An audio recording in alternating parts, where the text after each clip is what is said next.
If you could pick out two groups of people whose jobs are the most opposed to one another, one of the greatest differences might be the one between academics and soldiers.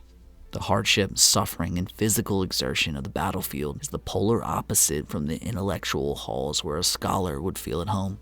But one of the greatest military commanders in history, Napoleon Bonaparte, did not see warfare and academic research as opposed to each other at all. In fact, when he organized one of his first great military campaigns to conquer Egypt, he made a fascinating decision to use it as a chance to combine the work of soldiers and scholars. He supplemented his army of France's best warriors with dozens of the nation's most brilliant scientists and theorists, and as a result changed both Egypt and Europe forever. 1798, Napoleon had earned a growing military reputation by winning victories for the French army across much of southern France and Italy. Now, he had his eyes on a new target. He wanted to invade Egypt. And the reason Napoleon chose Egypt was that the ancient country was a crucial stop along the trade routes between Western Europe and Asia, and especially British-controlled India.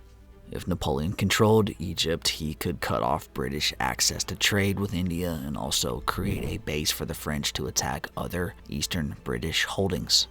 And the planning Napoleon did for the expedition shows his incredible logistical mind. He was given official command of the Army of Egypt on March 5th, 1798, and launched the expedition only 11 weeks later on May 19th. During this time, he managed to not only prepare his troops for an extended military campaign, but he also set up the groundwork for a huge cultural and scientific expedition. In addition to nearly 40,000 soldiers, Napoleon planned to take with him 167 geographers, botanists, historians, and other leading French intellectuals to explore the cultural depths of Egypt. This group was known as the Savants, and they were not told where they were headed, only that the Republic needed their knowledge and talents. Napoleon also brought with him a small library of 125 books on everything from history to philosophy to Greek mythology. It was a hint that one of the general's ambitions might have been establishing a new library in Egypt that would replicate the legendary library at Alexandria. And by doing all of this, it was clear that Napoleon was modeling himself after Alexander the Great, who had launched his own invasion of Egypt and Syria almost 2,000 years earlier and brought philosophers and intellectuals with him on the campaign. Now, Napoleon saw his own opportunity in the East as a similar chance to achieve both military and cultural glory. But the importance of Egypt to British power was not lost on the British government, and Napoleon would soon find himself in a bitter struggle with one of the only commanders in Europe who could match his military expertise, and that was British Admiral Sir Horatio Nelson. Now, Admiral Nelson was only 39 years old, but he had already proved himself as the greatest naval mind in Britain. He had seen a lifetime's worth of fighting and carried the battle scars with him. This included losing the use of his right eye and undergoing the amputation of his right arm. Now, Nelson decided to make it his personal mission to drive Napoleon off the seas for good. Now, this was a tall task, as the fleet that Napoleon launched towards Egypt was the largest that had ever sailed on the Mediterranean. It was made up of 280 ships with more than 100 guns on each. This included the largest warship in use at the time, the L'Orient, which was a huge 124-gun, three-decked terror of the seas. Now, in total, Napoleon was bringing 38,000 soldiers and 13,000 sailors to attack Egypt. It was a powerful fleet that would have intimidated many of the most fearless military leaders, but it didn't intimidate Horatio Nelson. Almost immediately after the Armada had taken off, Nelson began hunting for Napoleon. 3 different times along the journey, he nearly managed to ambush the French Navy. At one point, when Napoleon's ships were traveling near the island of Crete, the two fleets passed within 20 miles of each other, but neither realized it due to heavy fog on the Mediterranean. And after Nelson failed to catch Napoleon's ship at sea, he decided to try and guess where the French fleet was headed, so he sailed directly for Egypt. But by an unlucky coincidence, he arrived in Alexandria 2 days ahead of the French and left Alexandria on June 30th. The very next day, Napoleon's fleet arrived, not knowing how close they had come yet again to a confrontation with the British admiral. But these near misses wouldn't be the end of the rivalry between Napoleon and Nelson, and the next time the two overlapped, the French sailors wouldn't be so lucky. On July 1st, Napoleon's troops arrived in Alexandria and began their attack on the historic city. They captured Alexandria easily, facing almost no resistance. Most of the local population in Alexandria despised the rulers of the country, which were a group of mercenary slaves called the Mamluks, and they initially welcomed the French invaders.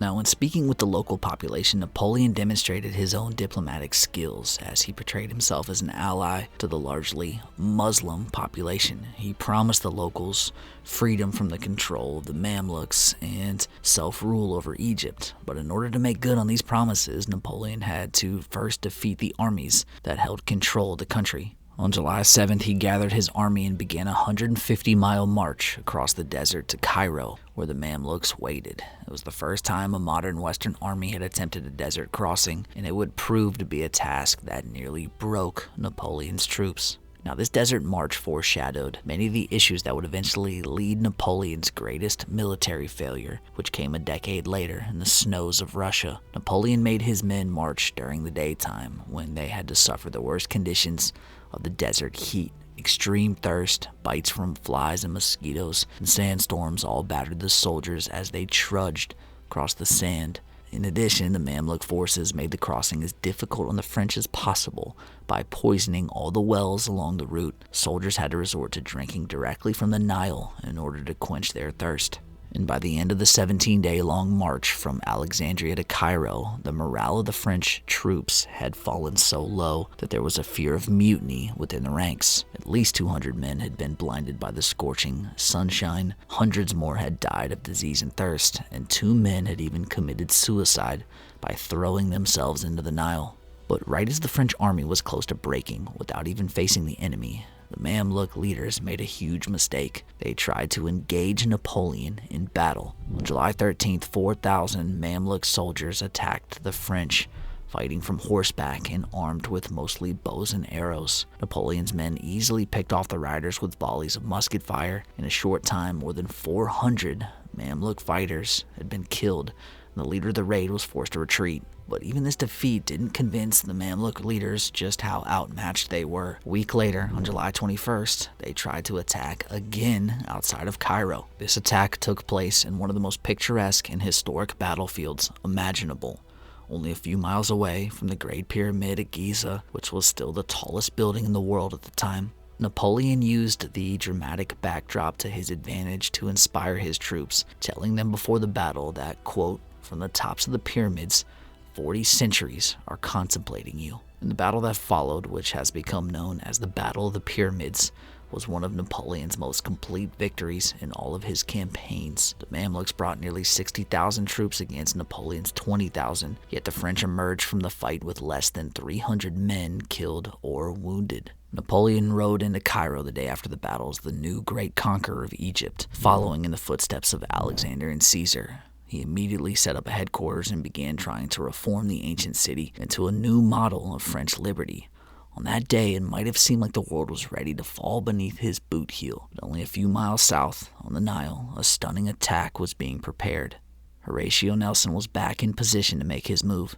Now, as Napoleon settled in Cairo and began the work of winning the local Egyptians over to the French cause, he sent an order to his admiral, who had been overseeing the fleet.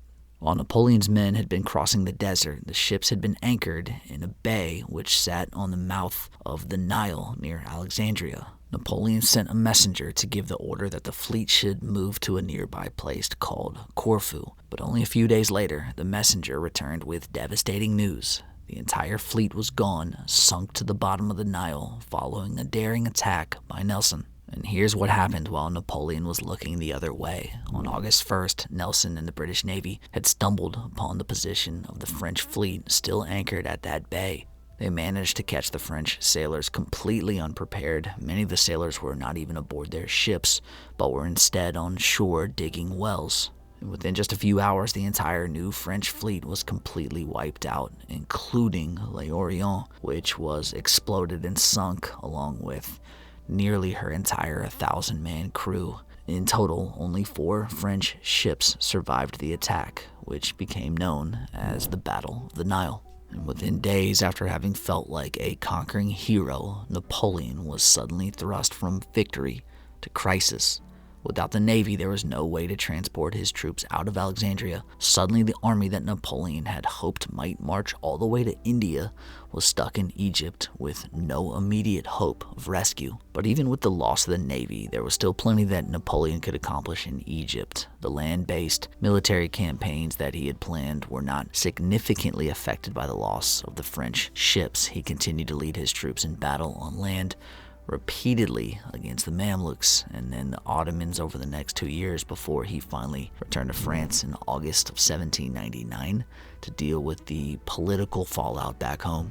But the achievements of Napoleon's time in Egypt were not just military victories. The 167 savants that he had brought with him made numerous discoveries and breakthroughs that still impact our world today. These academics and intellectuals established the Egyptian Scientific Institute in order to propagate Enlightenment values in Egypt. The group working in the institute constructed libraries, laboratories, and even a printing press to write up their research and discoveries. Academics back in Europe would spend decades poring over the discoveries. Their works kicked off the birth of Egyptology on the continent. This European fascination with Egyptian history that would eventually lead to the discoveries such as King Tut's tomb might not have been possible without the research and writings sent back by Napoleon's savants. But the most history-changing discovery from the entire Egypt campaign was not made by the intellectuals and academics at all. One of Napoleon's engineers was working on repairing a fort located about 30 miles from Alexandria. This French officer noticed something poking out of the sand,